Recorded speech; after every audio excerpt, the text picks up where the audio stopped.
Hi, hello, how are you doing? I feel a bit somewhat normal, more like a flat line normal. Yeah, because mostly I usually feel like I'm on a high, either I'm on the highs or the lows. And today I just feel like I'm in between. So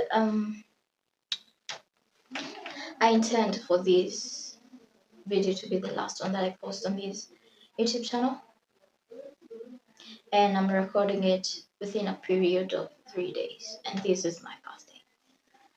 And what do I say? um,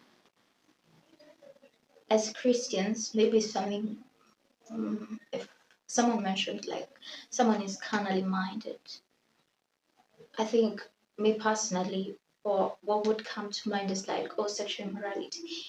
But right now is when I have come to realize that there's more to being carnally minded other than sexual immorality. And there's this part of our brain that is the limbic system that is meant to protect us from danger or perceived dangers and threats. And in the context, najua na feeling ninaenda here and there, I'm diverting, my mind is all over the place. In the context of like trauma, before we even get to there, let's assume there's a lion or in this room that I'm in. So my mind, that part of my mind is going to produce enough adrenaline for me to either fight with the lion and win or escape the lion. That is why you'll hear someone just jumped like a very high fence because there was danger. You know, like normally you can't do that, but in the moments of danger, that part of the brain will produce the adrenaline to escape or fight um, fight the perceived threat, the threat or the perceived threat.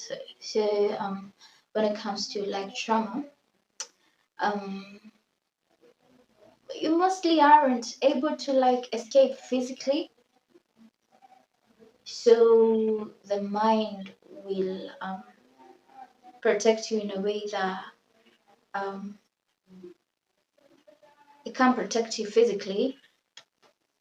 You can't escape, you can't fight physically, so you'll fight mentally and emotionally, and you'll find like you put boundaries and walls so that you can't be protected. It's something like, for example, your dad left you while you were little. He left you know, you're constantly saying that people will abandon you, so you don't allow people really to be close with you.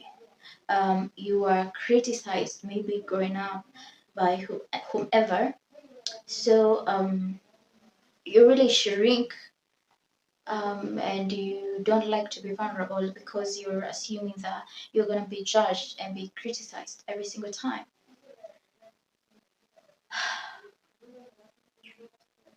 So yeah, so the mind, that part of our brain has been designed in a way to protect us. Now the problem comes in when um, the problem emerges when these protective mechanisms um, outlive their usefulness. It could be outlive their usefulness. So it's like a room that is built to protect you, but then like the perceived danger is gone. Like you're no longer in danger. Like you no longer need to have to somewhat protect yourself from your dad or your mom or something of the sort. But yet still like you're still stuck. So in a way, like the very things that kept you protected are now becoming the very things that keep you limited.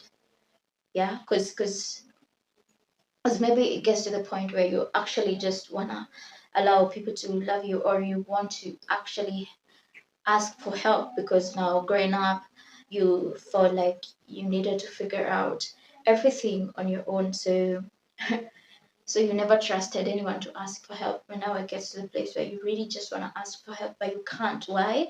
You still are operating from a place like if I don't figure it out, nobody else will figure it out. I don't trust that anybody would be there to help me out. Yeah, so the very things that kept you protected and safe now becomes barriers and things that cage you.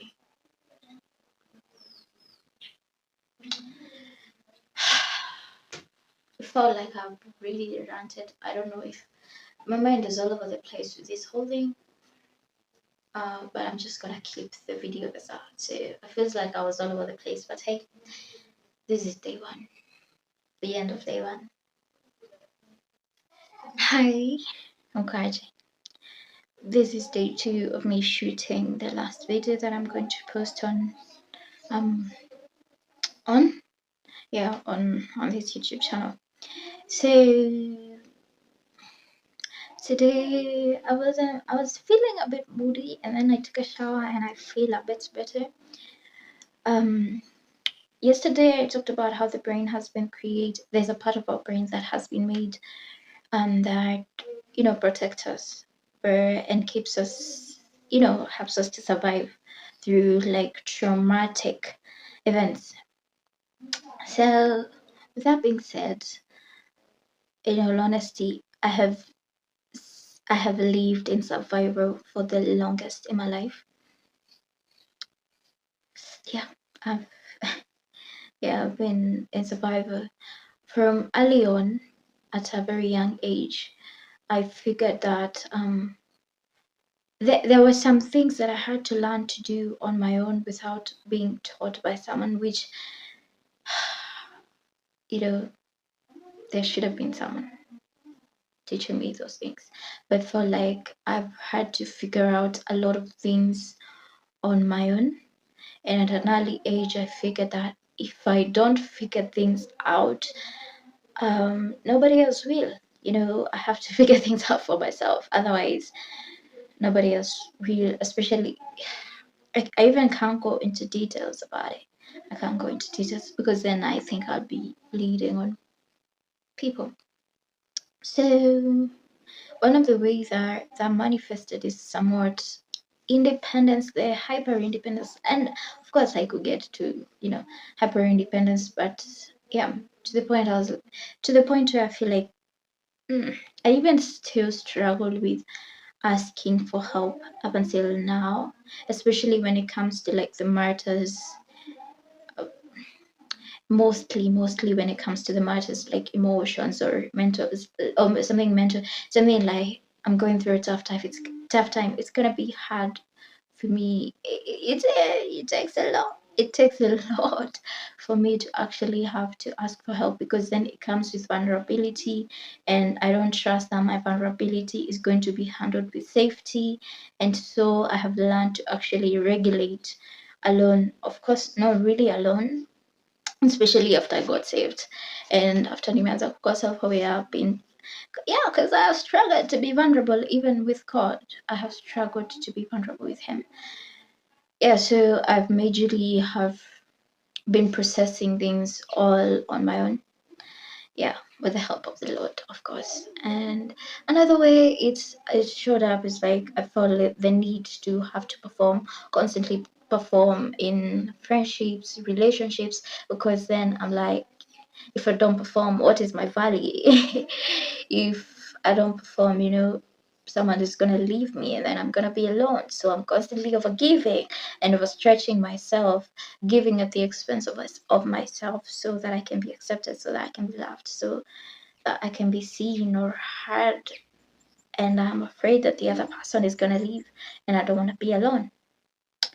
It's like recently there was this friendship was like, I've really overgiven, and there's a manipulative nature of people pleasing, I think, and also it's really very idolatrous.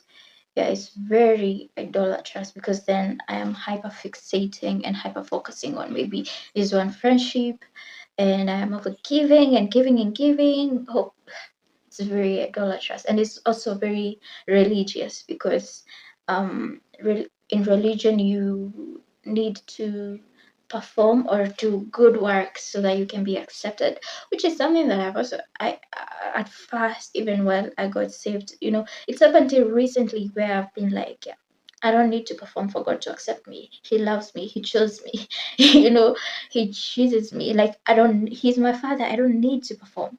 I don't need to perform so that he can love me. So yeah, that is one way it has manifested. I have constantly had to abandon myself to please people, and yeah, there has been a lot of survival. Like, if I'm not working, who am I? If I don't have money, who am I? If I'm not among those who are top of class, who am I? So basically my life has constantly and mostly been performance. Yeah, it's about time recently I was like, so what if I actually stop reaching out to that one friend, or to those, it's not even one, it's one I felt the need to constantly, is one like I felt like I needed validation in terms of decisions that I'm making in life.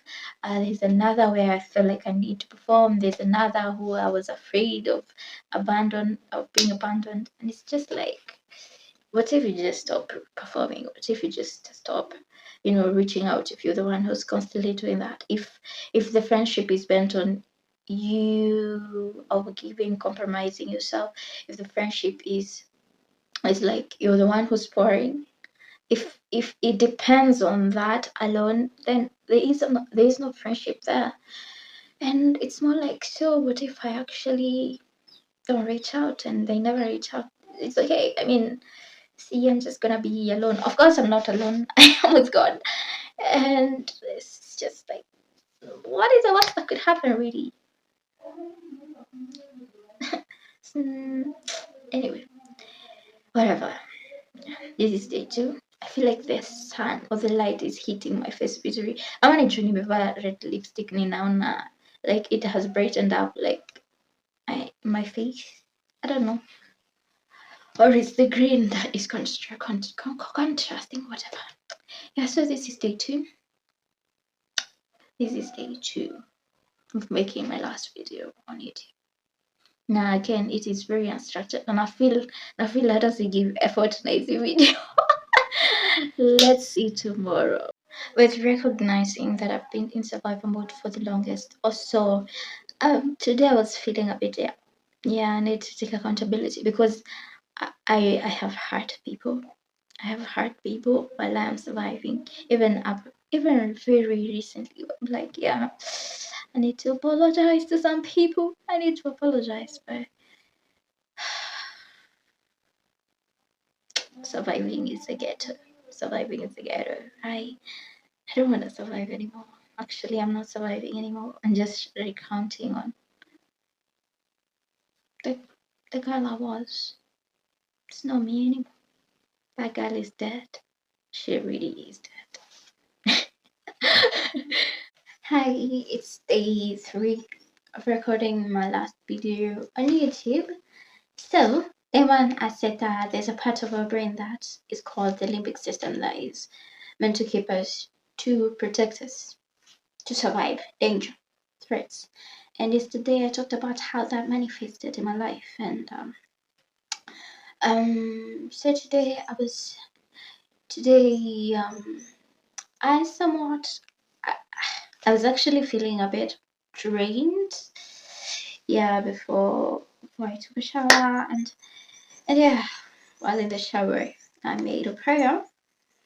There's something about making prayers in the shower. Well, you're vulnerable and naked. And I think I've got to be somewhat, what I think is, I think in the shower, I think there are walls that have been broken down in the subconscious mind, so that you can be able to like kind of reprogram your mind with not so much like resistance by the belief systems that are already there. So yeah, so I feel somewhat, I'm energized, but also I feel like I haven't been giving like energy towards these videos that I've been making the last, so this is the that day, because I'm like, It's the last video and I can't wait to be done. In all honesty, I was like, "Ugh, I'm just doing it just so it can be done and so it can be over." It's more like I don't care how I sound. I don't care if I give my best. I just care that I just do it and it's done, get a closure and it's done. So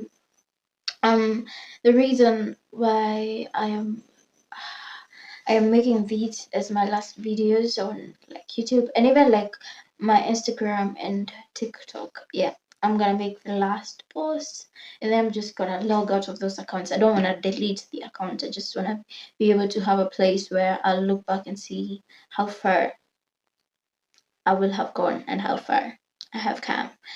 Yeah. Also there's that and then it's just I feel like this YouTube channel, it has served its purpose. Like it has served its purpose. And in all honesty, if you'd have asked me like last week but one or last month, if we would get to the place where I would just give up creating on this channel, I'd be like, no. And honestly, I thought about it then, and there was some resistance, and I was like, I'm gonna give up something that I'm building, really. And it's more of a question like, are you loyal to? Because I felt like it's more like God asking me, would you give this thing up if I asked you to do that? And I was struggling, be like, mm, would I? And it's more, I'm like, I have put in a lot of time, a lot of energy, and I'm here also thinking that actually this thing is gonna grow to something big. And then now I'm like, give it up, give it up, really? So yeah, if you would have asked me, I'd be like, no. But now I'm just like, you know what? It has served its purpose, and it has helped me to reprogram my mind around my identity. It has been key to doing that. But I also now feel like this person that I was presenting on this channel is no longer me, and I can't continue. But also, it's more like, and also because I have been in survival, and there are parts, actually, there are some videos that I've made that were really survival, and I was just trying to protect myself and trying to take control. And I have removed those videos, and I was here thinking, see, you can just make them public again. And then I'm like, something, there's a resistance there. It's more like, I honor that girl, but I also will protect her. Yeah, from the mistakes that she made. And what else? And also like yeah, I- this YouTube channel represents a part of me that has been in survival mode for the longest, and there has been a lot of changes that have happened with me inwardly for the past 1 year and somewhat a half, or for the past 2 years. There has been a lot of transformation that has been going on, and it's just that this is not the person that I am anymore. So here's like where that girl, she's dead actually. And before, and even when we talk about like dying, pick up your curse. There's that verse Jesus said, pick up your curse and follow me. And it's on a daily, I think it says daily, I don't know. You have to pick up your curse daily, you have to die daily. All right, but now with this, there is like a major death. There's that part of like dying daily, waking up and choosing to focus or to think of things that are of above, of spirit, and not like of flesh. There's that part of dying daily, but there's also like a part where there has been, yeah, it's a major death. That one now is a major death. It's a major shift of identity, and now, yeah, it's like there goes the legacy of Miss Wanchiko Mariuki. Who knows, when I pop up, I might just be popping up again as Mrs. Who knows? Who knows? Yeah, yeah. I was actually feeling a bit tired. I feel energized. Yeah, with even like operating in the flesh system, nikimalizia. Part of it is self-reliance. And not depending on God as your strength and your source of strength. And sometimes that causes burnout and exhaustion. And also there's a part of burnout where I just don't even happy. feel like I was here and then now my thought has gone there. So there's another part of burnout where it's usually like you're being stretched and your capacity is being grown. Anyway, I feel like there are times where I'm tired and it's like I just wanna binge watch Abel Motua Mkurugenzi. And also lately I've been finding myself binge watching these ninis, a lot of videos of slow living, and I'm just like, yeah, wish that was me. So I'm living my dream through the experiences of others because I know that's not gonna be my life, even though I would somehow wish that I would want, but it's just not gonna be my life anyway. Yeah, that's why it's key to understand your calling and the will of God over your life. So yeah. So TikTok time is up. It's a high end. It is not working. But I've been loving to just wear the watch. While I'm going out, I'm like, there's something that's missing. I haven't worn the watch. Mary Rebecca, but TikTok time is up. Yeah, it has been amazing. At this point, I feel like I don't know. As this is the video where I feel like I've had more energy, and it's possibly the energy of like it's the last one. I'm excited. I'm not gonna be. No, of course I'm gonna create, but it's more like I'm excited. Like it's them just finishing. This is the last video that I upload. But of course I'm gonna start another channel. I'm gonna launch within the course of the year. Yeah, sijui lini, but within the course of the year. So yeah, here's where it ends with the Miss Frenchie Karaoke as a brand I was trying to create. Yeah, so here's where it ends. I think this is, I mean, Isaac hakusacrifice you, but this is my Isaac that I am giving up. And this video is 10 minutes. I didn't intend for it to be that way, but hey, it has been nice creating here. And yeah, just want to rest at this point. Just want to rest, and then that's just gonna be it. As I figure out what next. So thank you for everyone who subscribed and watched my videos and took a part in just sharing or engaging with it in any way. I'm so grateful. Yeah, so proud of myself. And also wrote a poem that speaks around the change of the identity. Yeah, it's a pin code description. You can watch it. So bye. It's been amazing. Adios.